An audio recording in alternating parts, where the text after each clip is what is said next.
जय हिंद साथियों, स्वागत है आपका self study classes Vishwamit Jain YouTube channel में। दोस्तों, आज हम हिंदी साहित्य में पढ़ने वाली छायावाद की टॉप 20 रचनाएं। जी हाँ दोस्तों, आपको पता है कि 1918 से 1936 तक का जो काल माना जाता है वो छायावाद का काल माना जाता है।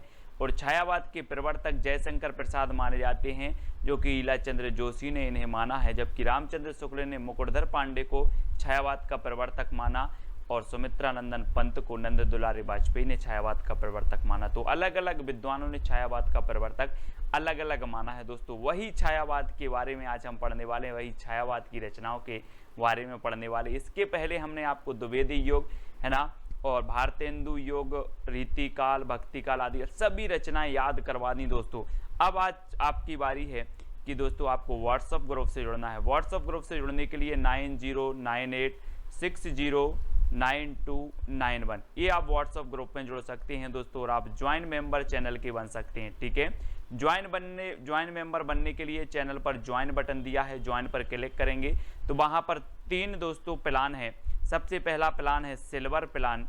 सिल्वर प्लान में आपको 59 रुपये पे करना होगा।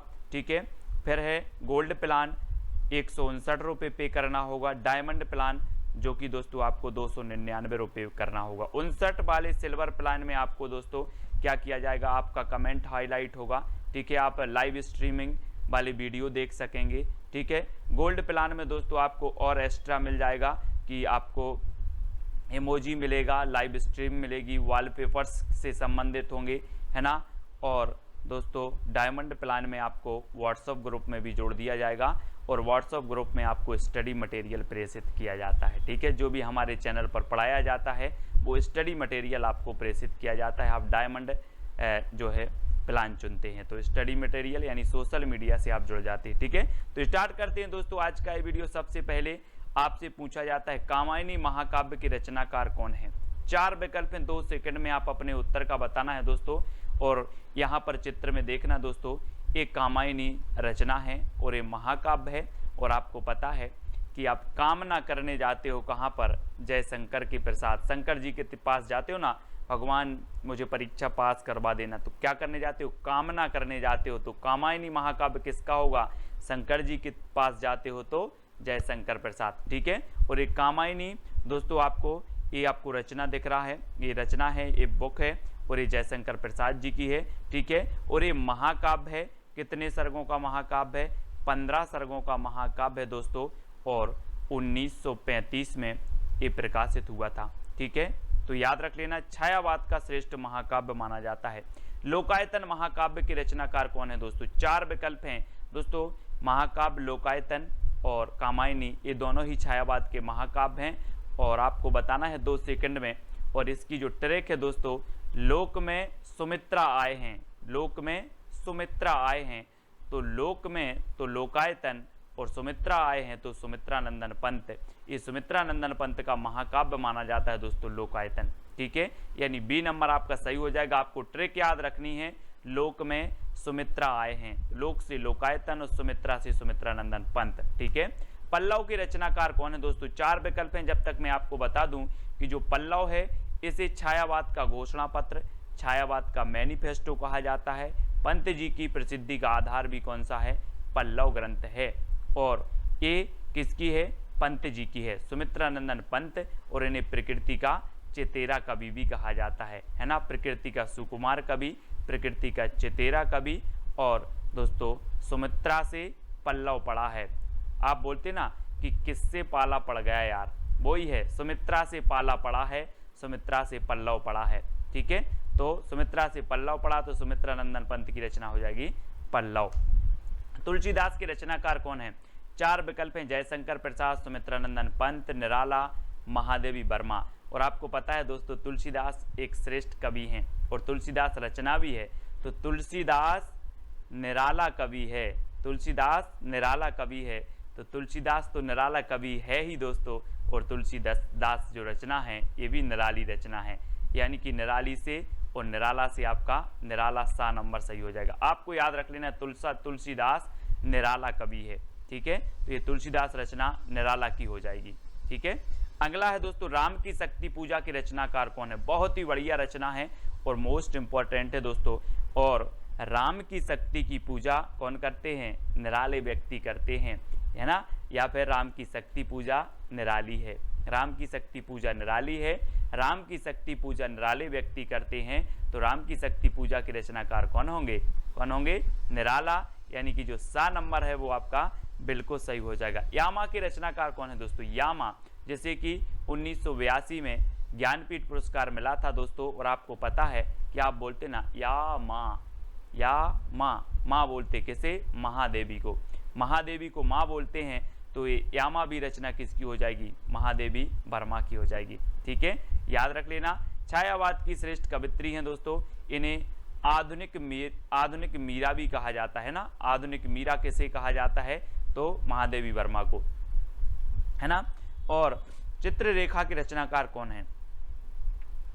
4 विकल्प हैं, 2 सेकंड है दोस्तों आपके, और आपको बताना है, और आपका बिल्कुल यहाँ पर सही हो जाएगा। चित्ररेखा ए राम कुमार वर्मा, यानी कि जो सा नंबर है वो बिल्कुल सही हो जाएगा। दोस्तों आपको पता है राम कुमार का चित्र रेखा ने देखा, चित्र रेखा, तो राम कुमार का चित्र रेखा ने देखा, ये आपकी ट्रिक है। तो चित्र रेखा, है ना, चित्र रेखा ने देखा किसका, राम कुमार का। तो चित्र रेखा के रचनाकार कौन होंगे, राम कुमार वर्मा। अब याद रख लेना आप कैसे याद रखोगे, राम कुमार का चित्र रेखा ने देखा, तो चित्र रेखा राम कुमार वर्मा की रचना हो जाएगी। ठीक है, अगला है निहार, रश्मि, नीरजा, सांदगीत और दीपशिखा के रचनाकार कौन है।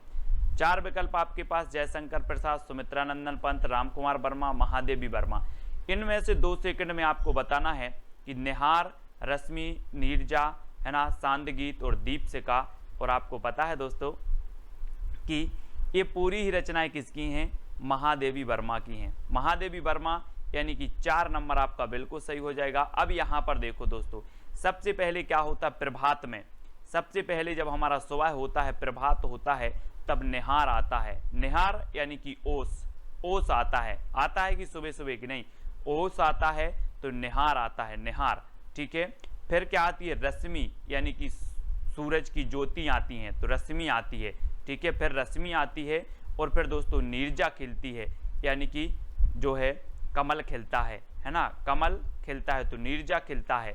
ठीक है, फिर सांदगीत, फिर सांदगीत में हम क्या करते हैं, सांदगीत की बेला आती है, शाम को सांदगीत की बेला आती है, और उसके बाद हम महादेवी को क्या जलाते हैं, दीपशिखा जलाई जाती है, महादेवी को दीपशिखा जलाई जाती है। तो अब याद रख लेना, आप थोड़ा सा अपना मुंह ऊपर करो और देखो कि सबसे पहले प्रभात आता है ना, प्रभात आता है, फिर दोस्तों रश्मि आती है ना, फिर रश्मि आती है, फिर नीरजा खिलता है, फिर सांदगीत गाते हैं, सांदगीत की बेला आती है, और फिर महादेवी के सामने हम दीपशिखा जलाते हैं।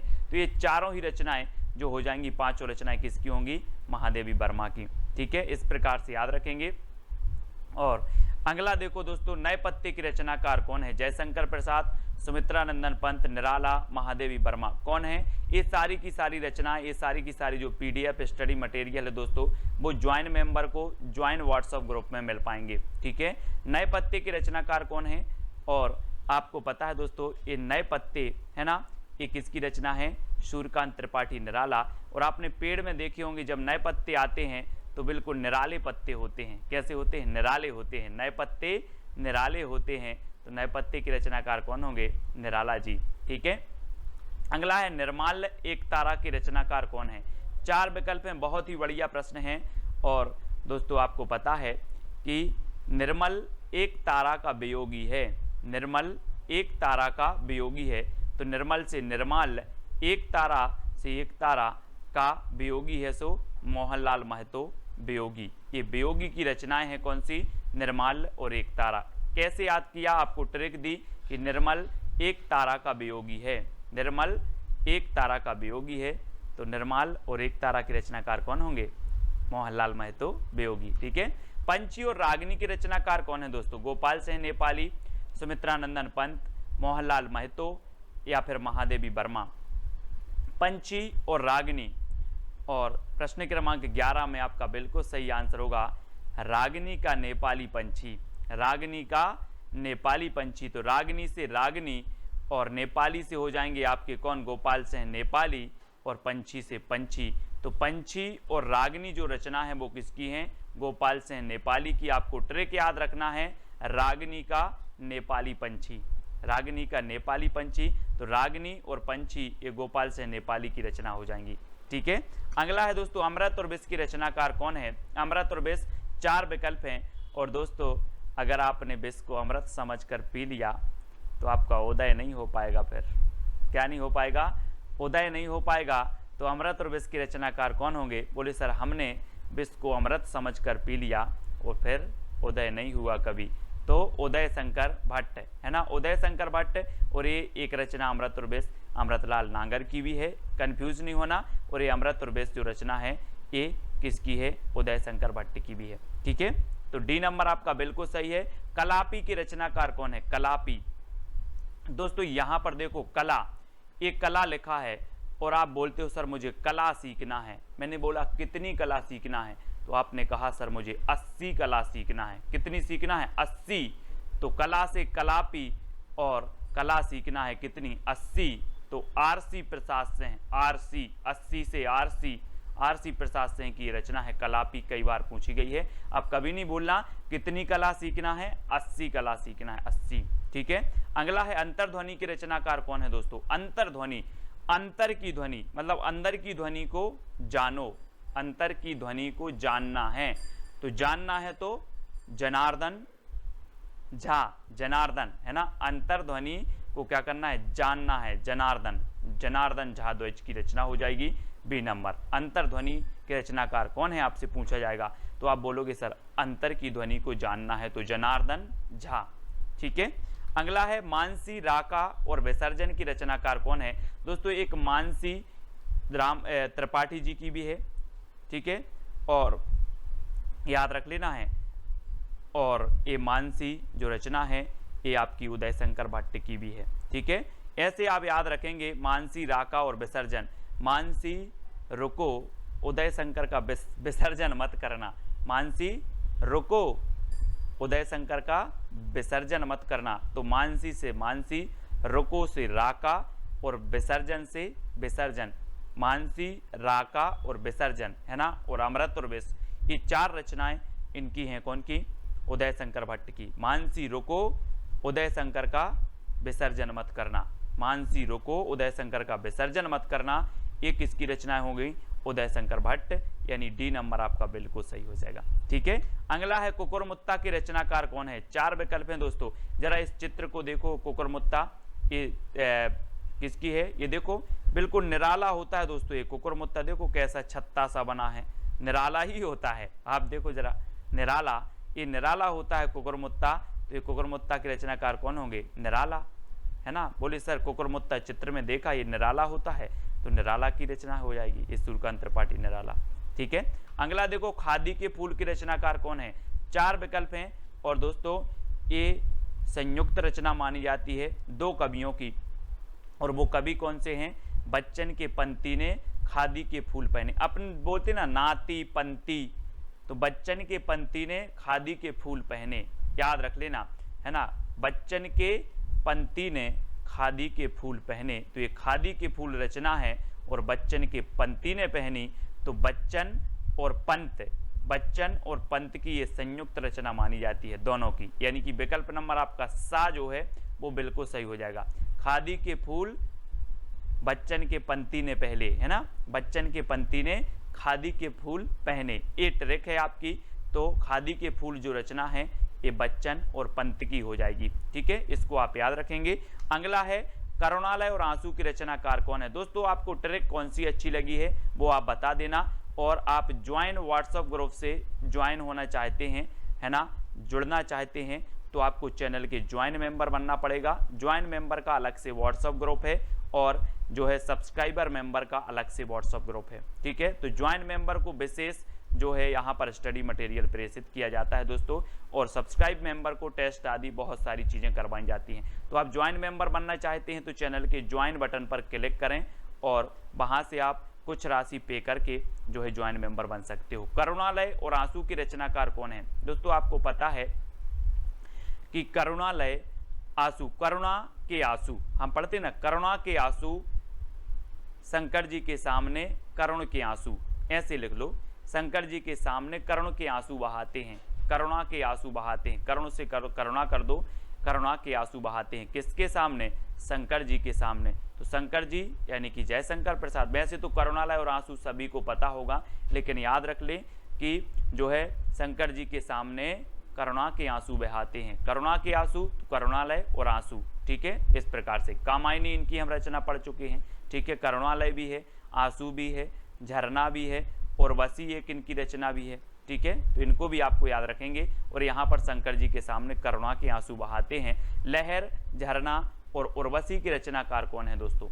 4 विकल्प हैं, 4 में से आपको बताना है, और यहाँ पर आपका जो बिल्कुल सही आंसर हो जाएगा वो क्या हो जाएगा? लहर। यहाँ पर देखो दोस्तों, ये शंकर जी बैठे हुए हैं, है ना, शंकर जी बैठे हैं, और यहाँ से इनके जटों से लहर निकली, तो लहर निकली तो मानो ऐसा लग रहा था कि झरना निकला है, कोई झरना, है ना। और जब लोगों ने देखा तो लोगों के उर बसी, लोगों के उर मतलब हृदय, और हृदय में बसी, तो ऐसी लहर निकली कि झरना लग रहा था, और जब झरना लोगों ने देखा तो लोगों के उर बसी। तो कहाँ से? शंकर जी की जटाओं से। आप बोलते ना कि गंगा निकली है, तो लहर, झरना और उर्वशी के रचनाकार कौन होंगे? जयशंकर प्रसाद, ठीक है। शंकर जी का नाम आ रहा है तो यहाँ भी शंकर, जयशंकर प्रसाद, ठीक है। तो ये 7 नंबर आपका बिल्कुल सही हो जाएगा। अब दोस्तों आपकी चैलेंज प्रश्न की बारी है। आपको बताना है कला और बूढ़ा चांद की रचनाकार कौन है? कला और बूढ़ा चांद मैत्री शरण गुप्त, है ना, जगन्नाथ दास रत्नाकर, पंत या फिर जयशंकर प्रसाद, ये आपको बताना है। और साथ ही बताना है कि इसको साहित्य अकादमी पुरस्कार कब मिला है, ठीक है। मैत्री शरण गुप्त की एक रचना भी आपको लिखनी है, जगन्नाथ दास रत्नाकर की एक रचना भी लिखना है, पंत की एक रचना लिखना है, और जयशंकर प्रसाद की भी एक रचना लिखना है। और साथ ही कला और बूढ़ा चांद एक किसकी रचना है, इसे साहित्य अकादमी पुरस्कार कब मिला, ये सभी लोग कमेंट में लिखेंगे। मैं सभी के कमेंट देखता हूँ, और सुबह रोज 9:30 बजे आपकी क्लास होती है दोस्तों। तो इसी प्रकार से वीडियो को लाइक और शेयर अवश्य करें। और जो भी साथी अभी व्हाट्सएप ग्रुप से नहीं जुड़े हैं वो व्हाट्सएप ग्रुप से जुड़ जाएं। 9098609291 ये व्हाट्सएप ग्रुप है। और ज्वाइन मेंबर के बनने के लिए दोस्तों आप चैनल में एक इंट्रो वीडियो डला है, ज्वाइन मेंबर कैसे बनना है उसको देख लें। और ज्वाइन बटन पर, चैनल पर ज्वाइन बटन उपलब्ध है, उस पर ज्वाइन करेंगे, ज्वाइन बटन पर क्लिक करेंगे तो आपके सामने 3 प्लान आएंगे दोस्तों। सिल्वर प्लान जो कि 59 रुपये आपको करना है, फिर आपका गोल्ड प्लान जो कि दोस्तों आपको 159 पे करनी है, फिर दोस्तों आपका एक है डायमंड प्लान जो कि आपको 299 पे करनी है, ठीक है। तो ये पे करके आप 200 क्या बन सकते हैं, चैनल के ज्वाइन मेंबर बन सकते हैं। और सब्सक्राइब आपको कर लेना है, वीडियो को लाइक और शेयर अवश्य करना है। रोज रात्रि 9 बजे क्लास होती है और सुबह 9:30 बजे आपकी क्लास होती है हिंदी साहित्य की। तो जुड़े रहें, वीडियो को लाइक और शेयर अवश्य करें। आज के वीडियो के लिए बस इतना ही। जय हिंद।